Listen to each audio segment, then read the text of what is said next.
oppression of women, of LGBTQ people, of immigrants. Like that's all baked into the history of this country. And I don't think that we build unity by ignoring all those things, right? Like we have to understand the real history of this country and understand the ways that different groups of people have been treated wrongly by, in particular, the government of this country. And at the same time, despite the different experiences that we have based on our race, our gender, our sexuality, whatever it is, there's a common thread of our humanity too. So this movement for socialism to me is about understanding both the differences between us and like the different experiences that we have in living here in the United States as people of different backgrounds, but also understanding using that to build a stronger unity between us, you know? So that's a very important element of this fight to me. Like we can overcome racism and sexism and homophobia and transphobia and actually all this divide and conquer that is promoted by the Republicans and even sometimes by the Democrats, like we were talking about earlier, is something that weakens all of us. And so the fight for liberation for all people and the fight for socialism goes hand in hand to me. Word. Can you tell me more about like your upbringings? Like how was your childhood like? Did you grow up here? Yeah, I grew up in Philadelphia, Philly, and I grew up in a smaller household. I lived with my parents and my sister, and I enjoyed growing up in the city because I got to meet people of a lot of different backgrounds. I think that helped inform what my politics are today, because a lot of people, we are so segregated in our society that if we only know like people from our neighborhood or people from a particular background, that makes it easier for us to fall for the lies that are told to us by the media or by politicians about other groups of people. And so I appreciate getting to live in a diverse city and go to a school growing up where there's people from all over the city and people of all different backgrounds who live there and who I got to go to school with and be friends with. And I didn't come to Boston until 2013. That's when I came up here for school, and it was the first time I'd ever lived outside of Philadelphia. So it definitely took me a little bit of time to get acclimated and to learn the city. I was part of this volunteer program for my scholarship program at Northeastern, and I had never, and this was like the first couple weeks that I was at school, and I had really been in like the campus bubble at Northeastern, and then I went to Ruggles and took, it was probably the 23 or the 28 out to Roxbury, out to Warren Street. The place I was volunteering at was on Warren Street, and that was the first time that I was in Boston. I was like, oh, I feel like this is like a home. It's like community, because I was like getting outside the campus and getting integrated, and so that gave me some more motivation to really become part of the city, to learn about the city, and I'm glad that I did get out of that bubble. A lot of people can go to school and be stuck in that bubble, so that's a little bit about kind of like how I weaved into Boston and ended up being part of the activist community and community organizing in Roxbury and other parts of Boston. How was it like growing up in Philly? It was good. It's a good city. You know, I gotta be careful because there's a lot of sports rivalries between Philly sports and Boston sports. So you know, but it's a great city, and I think there's a lot of things that are similar between Philly and Boston too. They're both old cities in terms of like when they were founded, and there's a lot of that history. We learn in particular a lot of American history. Yeah, a lot of American history. We learn a lot about like the colonial era in school. I'm going to museums and things like that growing up in Philly, and you have the same things here in Boston in terms of, you know, the rich history. Yeah, that history, and there's also a lot of untold history that I was lucky because of a student movement in Philadelphia back in the day. Public schools, they have a year of African American history in high school, so I got to take a year of Black history. It was either my sophomore or junior year in high school, where I learned a lot about the local Black history in Philly that I had never learned about for the most part growing up in my time living there. And I think in Boston, it's similar. Like, you know, we're a few blocks away from where Malcolm X and his sister Ella lived, in Roxbury, and we were talking about MLK. We're a few blocks from where the Black Panther Party had their office on Blue Hill Ave in the 60s. So there's a lot that is rich, not just in terms of like it being old cities, but there's been a lot that people have done to try to improve our society, both in Philly and in Boston, and it goes back a long way because of how old those cities are. So I like being able to grow up in the city and to kind of learn more about that as I got older, and not take for granted the fact that I was living in a place with such a rich history. Or tell me something about Philly, like something that people don't really know about, or things that are currently going on out there.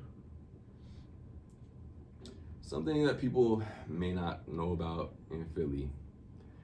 Well, I haven't lived there for like 12 years, long, so I might not be the best spokesperson to talk about things going on right now. Let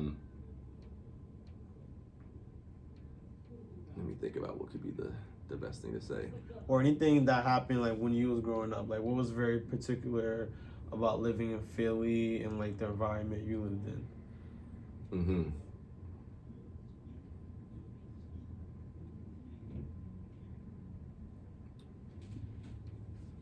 Well, I think one of the I'm trying to think about what would be the best thing to share here.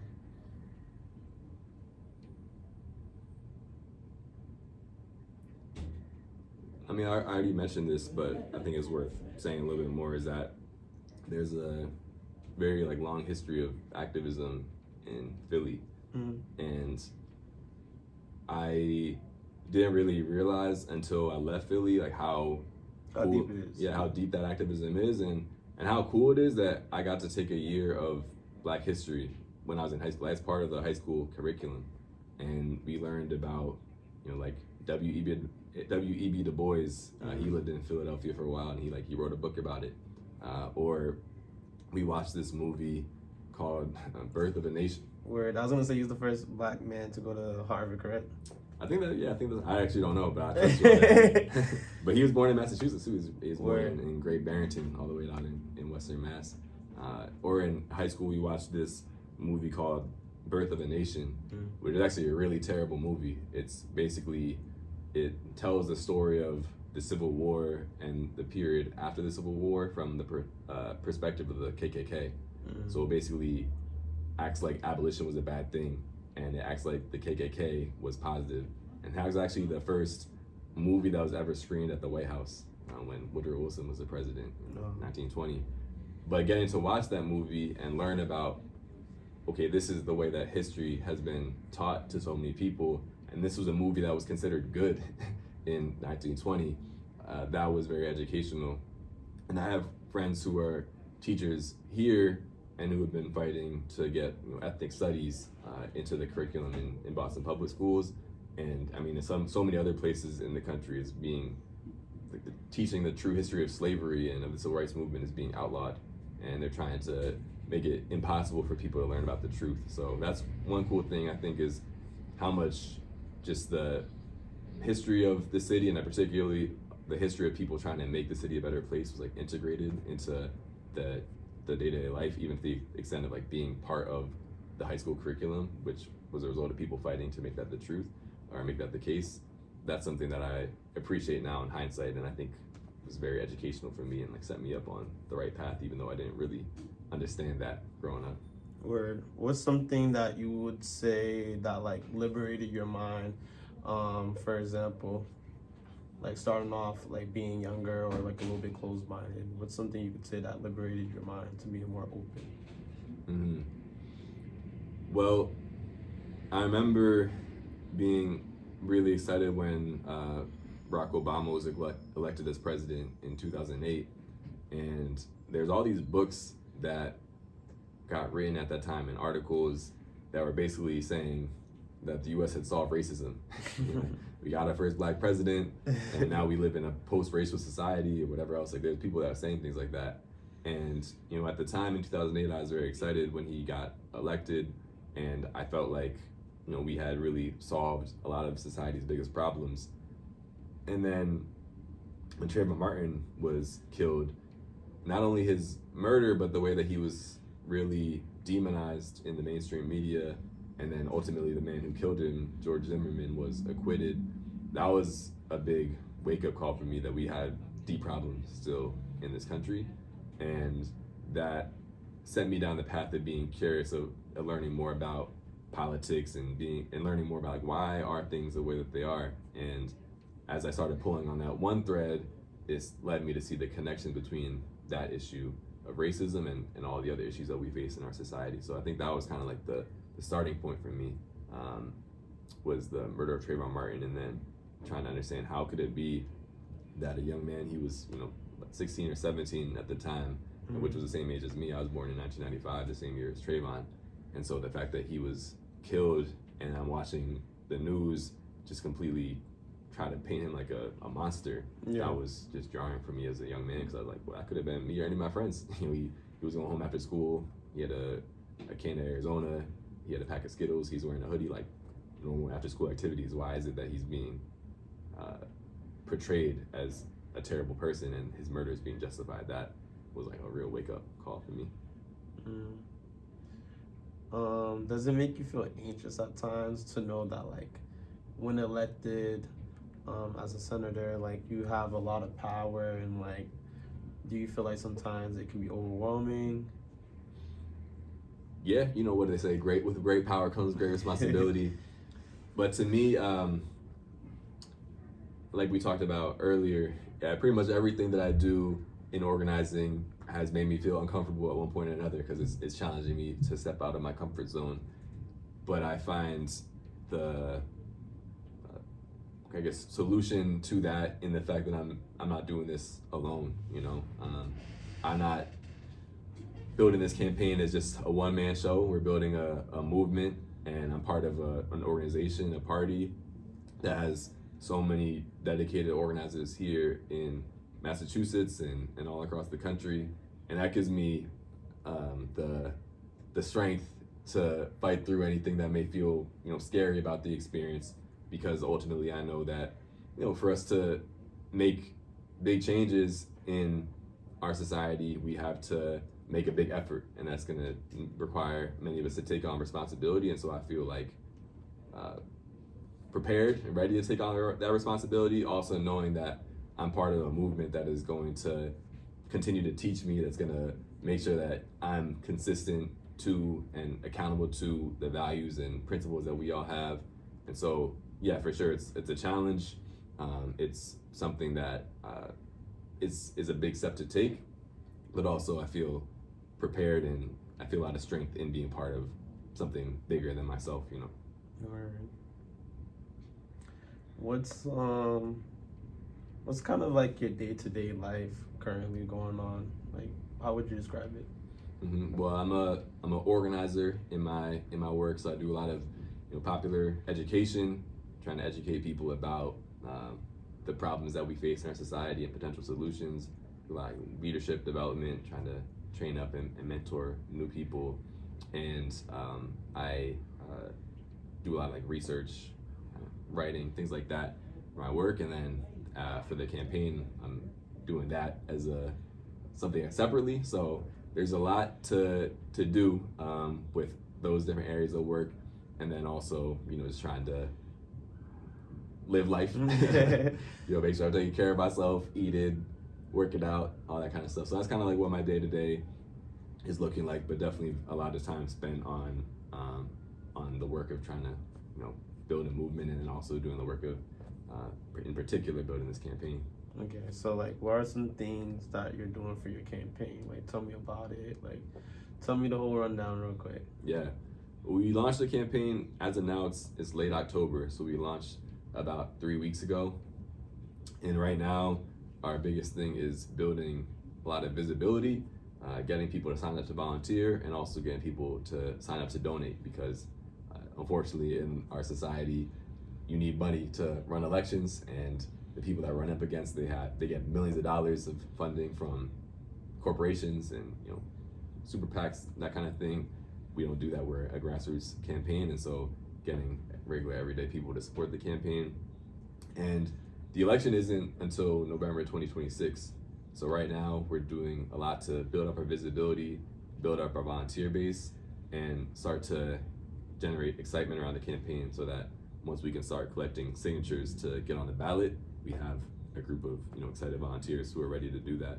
So it's doing a lot of media, talking to people who have podcasts, or journalists, whatever else about the campaign and getting the word out. And it's starting to have events for volunteers to come through. So we're having our first volunteer meeting on November 1st. Maybe it'll be after November 1st when people are watching this, but we're going to be having things every week, every month for people to be able to plug in and spread the word, because that's really what's going to make this campaign successful, is people feeling excited about it and empowered to be part of the movement. Like, it's not just about me as a candidate getting out and talking, it's about everybody who wants to see society change feeling empowered and excited to talk about this campaign and the movement it represents among their family, among their friends, among their coworkers, among their neighbors. So that's really what we're focusing on right now, is getting the word out and inviting people to come in and get involved. Okay, so how do you have people come get involved organically? Like, what do you do exactly? So one of the things that we're putting out the invitation in anywhere that we go, that people can go to our website, which is tache4ma.com, and there's a way to sign up to volunteer. Mm-hmm. And then for us, it's just a matter of talking to as many people as possible. So, I'm an organizer here in Roxbury, and I met you at a dope event a weekend ago at the Boston Liberation Center. So just talking to people about the campaign, we're in events that the PSL is having, going to other community groups and talking to people about the campaign, using social media to spread the word. So it's really by all means possible, but at the end of the day, going to where our people are at and having conversations with people. And I think that the message of the campaign is going to resonate with a lot of people, because it's speaking to the experiences that we're having in our everyday lives and speaking to people's desire to see a change. It's just a matter of getting the word out there so that people know that's happening. And so I'm doing all that I can to talk to people like yourself and others, and also I'm inviting everybody who's interested to sign up on our website to volunteer, so we can give you a call and plug you in to figure out how you can bring the campaign to the people in your life, and any organizations or community groups that people are connected to, that kind of thing. Word. How do you plan on building community? Yeah, I think to me that that's the basics of community organizing in general, is that relationships are key. That all of us, at the end of the day, like human beings, are social beings. We want to be part of community, be part of something bigger than ourselves, and that's the type of vibe that we're building with this campaign as well. For example, when people come to our volunteer meetings for the campaign, I'll be there and I want to meet everybody who's volunteering for the campaign and building a relationship, and have people be able to build relationships with each other. So I think the fact of being part of something bigger than ourselves, like, that's part of what helps create the community, and also just the way that we actually build the campaign. And again, we don't just want people to kind of watch the campaign from afar and then show up and vote in November 2026. It's all about building something between now and November 2026 and beyond. So anytime that we have a campaign event, it's going to be inviting people to get involved and to be part of that community, be part of that movement of something that's bigger than themselves. Alright, that's good to hear. What are some ways that you cope with anxiety when you do feel like you're in a difficult situation? I think one is something we were talking about a little bit earlier, which is just having perspective. I think if I have those types of thoughts that I come